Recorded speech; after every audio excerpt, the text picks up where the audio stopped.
Hello दोस्तों, आज की कहानी है प्यासी दुल्हन भाग 29। मधु ने तुरंत राजीव को बुलाया और आनंद को ले आने के लिए कहा। राजीव ने कुछ संशय जताया। मुझे लगता है वह अभी अपने ऑफिस में होगा, उसके आने में समय लग सकता है। मधु ने कुछ देर सोचा, फिर गीता से कहा, तुम आराम से यहीं रुको, मैं हमेशा के लिए ये समस्या ख़त्म कर देता हूँ। जब तक आनंद नहीं आते तुम यहाँ आराम करो।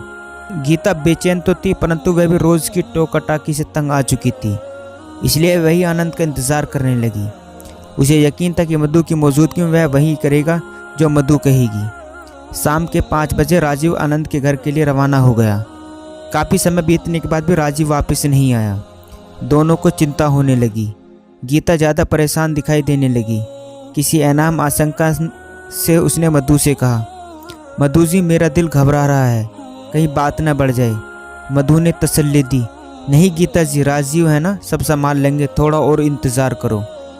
यह कहना बहुत आसान था, किंतु एक पल का इंतज़ार अब असहनीय लगने लगा था। कुछ देर बाद कॉल बेल बजी। मधु ने दरवाज़ा खोला। राजीव कमरे में दाखिल हुआ। वह यह देखकर हैरान थी कि राजीव अकेला आया था। क्या हुआ, आनंद कहाँ है, वो नहीं आए? राजीव ने उदास भाव से कहा, आनंद अभी ऑफिस से नहीं आए। ओह, आज इतनी देर तक भी नहीं आए? मधु चौंकी। चलो कोई बात नहीं, फिर कभी सही। गीता तब तक जाने को उतावली होने लगी थी। मधु जी, मुझे जाने तो देर हो गई है, माँ बापू क्या सोचते होंगे। राजीव ने बिना देर के गीता को विदा किया। गीता जल्दी ही घर पहुंच गई। वह ये देख कर हैरान थी कि आनंद अभी तक नहीं आए थे। माँ बापू कुछ उदास से बैठे थे। गीता ने उन्हें सांत्वना दी, कोई बात नहीं माँ जी, हो सकता है ऑफिस में कुछ ज़्यादा काम हो। माँ जी ने कांपते स्वर में कहा, हम आनंद की वजह से उदास नहीं है बहू। गीता को आश्चर्य हुआ, तो फिर क्या बात है? माँ ने बापू की ओर देखा। उन्होंने धीरे से कहा, छुटकी अभी तक नहीं आई है, सुबह से गई हुई है। गीता चौंक उठी। ओह, वो तो मेरे सामने ही निकल गई थी, अभी तक नहीं लौटी? हे राम! अगले ही पल घर में सन्नाटा छा गया, जैसे कोई मर गया हो। माँ बापू का बुरा हाल था। तभी कॉल बेल बजी। गीता तेजी से दरवाजे की ओर लपकी। शायद छुटकी लौट आई है। द्वार खोला तो देखा सामने आनंद खड़े थे। गीता के चेहरे पर परेशानी के भाव देखकर वो समझ गया, जरूर गीता आज फिर बाहर गई थी और शायद अभी घर लौटी है। आनंद गीता को धकेलते हुए अंदर आया। माँ बापू के पैर छुए।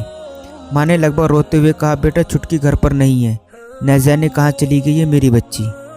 आनंद ये सुनते ही चौंक गया। क्या, छुटकी कहाँ गई? फिर गीता की ओर मुड़कर देखा। तुम्हें कुछ बताया होगा, कहाँ गई है वो? गीता ने इनकार में सर हिलाया। मुझे कुछ भी नहीं बताया। आनंद ने पूछा, कब से गई हुई है? माँ ने रोते हुए, अरे भाई, वो तो सुबह 11 बजे यह कहकर गई थी कि राधा के घर जा रही हूँ, जल्दी आ जाऊंगी। अब रात हो गई, अभी तक नहीं आई। आनंद ने गीता से पूछा, ये राधा कौन है? गीता ने बताया, राधा पड़ोस के मोहल्ले में रहती है, अमित शर्मा जी की बेटी है, साथ ही पढ़ती थी। उससे पूछा? माँ ने कहा, हाँ, वो तो खुद आई थी उससे मिलने। उसने कहा कि छुटकी उसके घर गई ही नहीं, नैसा ने कहा है मेरी बच्ची। तभी कॉल बेल बजी। दोनों दरवाजे की ओर दौड़े, शायद छुटकी आ चुकी हो। आनंद ने दरवाजा खोला। सामने पुलिस का एक सिपाही खड़ा था। उसे देखकर दोनों का सिर चकरा गया, कोई अनहोनी न हो गई हो। दरोगा जी, आप, क्या बात है? आनंद ने पूछा। आपको यहाँ आनंद कौन है? दरोगा ने पूछा। जी मैं हूँ, मगर बात क्या है? आनंद ने माथे पर आए पसीने की बूंदें साफ करते हुए पूछा कि किसी अनिष्ट की आशंका से उसका दिल घबराने लगा था। आपको मेरे साथ थाना चलना होगा, दरोगा बोला। गीता ने लड़खड़ाते स्वर में पूछा, मगर बात क्या है दरोगा जी? छुटकी आपकी ही बहन है? दरोगा ने पूछा। जी हाँ। आनंद ने डरते हुए कहा, बात क्या है दरोगा जी, छुटकी कहाँ है? बात यह कि आपकी बहन एक बदनाम होटल से पकड़ी गई है। दरोगा ने सपाट शब्दों में बड़ी बात कह डाली। आनंद की आंखों में अंधेरा छाने लगा। उसने गीता की ओर देखा। गीता ने तेज स्वर में कहा, है भगवान, ऐसा कैसा हो सकता है? आनंद ने गीता से अंदर जाने को कहा। तुम अंदर जाओ गीता, माँ बापू से कुछ मत बताना, मैं अभी आया।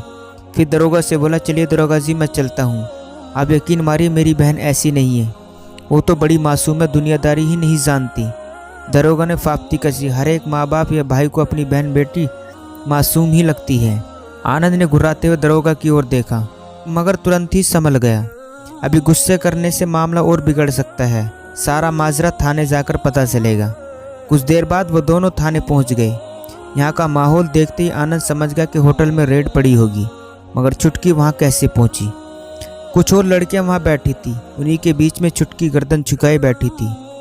आनंद को देखते उसने अपनी चुन्नी से खुद को छुपाने की कोशिश की।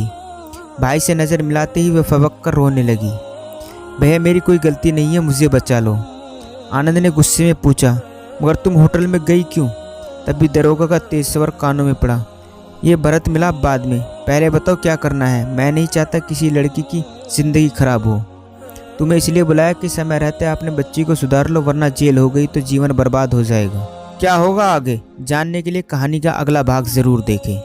दोस्तों ये था प्यासी दुल्हन भाग 29। दोस्तों कहानी अच्छी लगी हो तो चैनल को सब्सक्राइब करना न भूलें।